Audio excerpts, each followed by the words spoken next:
सर्वप्रथम आई जिजाऊ मासाहेब यांच्या चरणी नतमस्तक होतो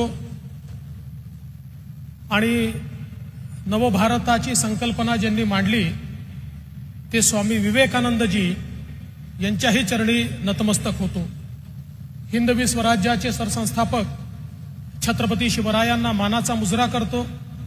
भारतीय राज्यघटनेचे शिल्पकार भारतरत्न डॉक्टर बाबासाहेब आंबेडकर यांना मानवंदना अर्पित करतो आणि आज आपल्या सर्वांचे लाडके नेते आणि संपूर्ण विश्वामध्ये सर्वाधिक लोकप्रिय नेते असलेले तुमचे आमचे नेते माननीय नरेंद्र मोदीजी यांचं अतिशय मनपूर्वक या ठिकाणी मी स्वागत करतो।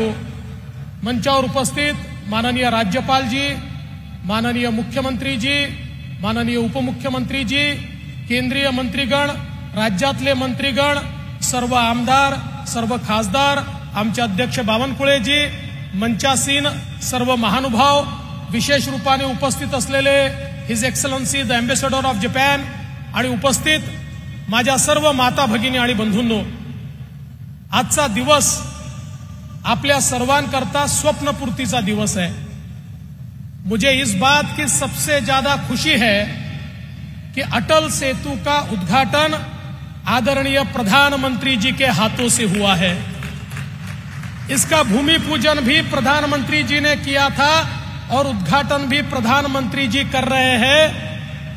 और ये अटल सेतु इसलिए हो पाया क्योंकि इस देश में मोदी राज आया। अगर मोदी राज नहीं आता तो अटल सेतु कभी नहीं हो पाता। ये अटल सेतु MTHL इसकी संकल्पना परिकल्पना 1973 में रखी गई थी। 1982 में JRD टाटा कमेटी ने इसकी अलाइनमेंट फिक्स की, लेकिन 40 साल तक कुछ नहीं हो पाया। किंतु इस देश में मोदी जी प्रधानमंत्री बने, देश का मिजाज बदला, काम करने की पद्धति बदली। उनके आशीर्वाद से यहां पर भी हमारी युति की सरकार आई और फिर चीजें बड़े जोरों से दौड़ने लगी और मोदी जी की सरकार ने सारे एनवायरमेंटल क्लियरेंसेस हमको सीमित समय में दिए। जितनी मान्यताएं थी मोदी जी ने आदेश दिया तुरंत मान्यताएं मिलनी चाहिए, सारी मान्यताएं मिली। यहां पर कई लोग कहते थे कि फ्लेमिंगो सेंचुरी है, उसका क्या होगा। हमने BNHS के माध्यम से उसके मिटिगेशन मेजर्स किए और आज हम देख सकते हैं फ्लेमिंगोस की संख्या बढ़ी है, वो संख्या कम नहीं हुई और ये हमारा सेतु भी तैयार हुआ। और इतना ही नहीं, एक और हमारे सामने प्रश्न था। उस समय इतना बड़ा कर्जा जो जापान की सरकार हमको दे रही थी, जायका हमको दे रही थी, अगर हम स्टेट के बजट में लेते तो शायद हमारे रूरल एरिया में काम करने की ताकत कम होती। हमने मोदी जी से निवेदन किया प्रथा को तोड़कर सीधा हमारे MMRDA को आप कर्जा दीजिए। मोदी जी ने देश में पहली बार कैबिनेट का निर्णय करते हुए सीधे MMRDA को ये लोन उपलब्ध कराया तो हमारे MTHL का काम तेजी से आगे बढ़ा और आज ये सेतु यहां पर पूरा हो रहा है। ये सेतु एक इंजीनियरिंग मार्वल है और मुझे इस बात की भी खुशी है कि केवल ये सेतु नहीं तो इसको हम लोग कोस्टल रोड से जोड़ रहे हैं। एक और ऑरेंज टनल है, दूसरी ओर सीधा वर्ली जाने वाला ब्रिज है।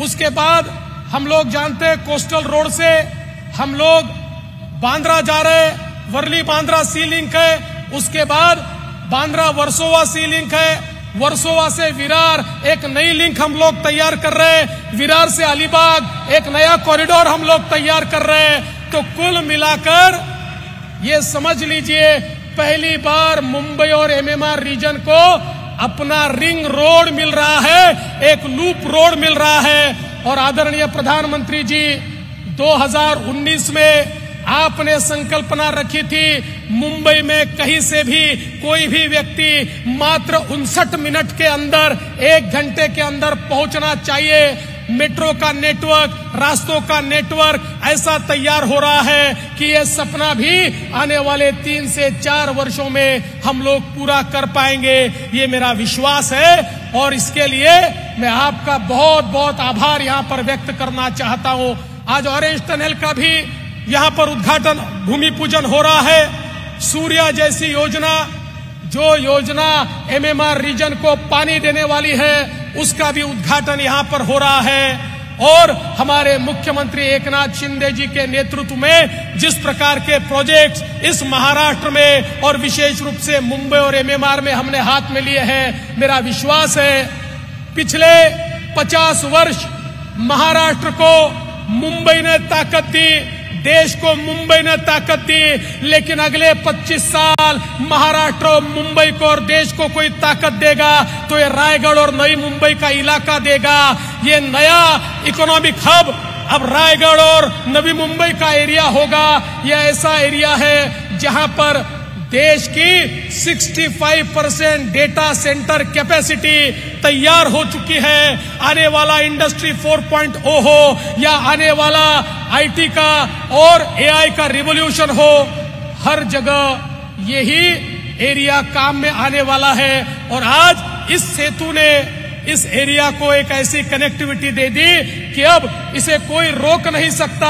हम जहां बैठे हैं वहां नया एयरपोर्ट हो रहा है, जिसका शिलान्यास भी माननीय प्रधानमंत्री जी ने किया है। इस साल के अंत में प्रधानमंत्री जी ही इसका उद्घाटन भी करेंगे, ये हमारा विश्वास है। इसलिए मैं आज के इस मौके पर माननीय प्रधानमंत्री जी का आभार व्यक्त करता हूं, जो उनकी ताकत हमारे पीछे खड़ी होती है। महाराष्ट्र के पीछे चट्टान की तरह हमारे प्रधानमंत्री जी खड़े होते हैं, इसलिए ये सारे प्रोजेक्ट महाराष्ट्र में हो पाते हैं। इसलिए मैं उनका आभार व्यक्त करता हूं और आप सभी का स्वागत करते हुए अपने शब्दों को विराम देता हूं। जय हिंद, जय महाराष्ट्र, जय शिवराय। देश विदेशातील प्रत्येक घडामोडींचे लाईव्ह अपडेट मिळवण्यासाठी आता साम टीव्हीच्या सर्व सोशल मीडिया प्लॅटफॉर्मला लाईक, फॉलो आणि सबस्क्राइब करा। तसंच सर्व नोटिफिकेशनसाठी बेल आयकॉन प्रेस करायला विसरू नका।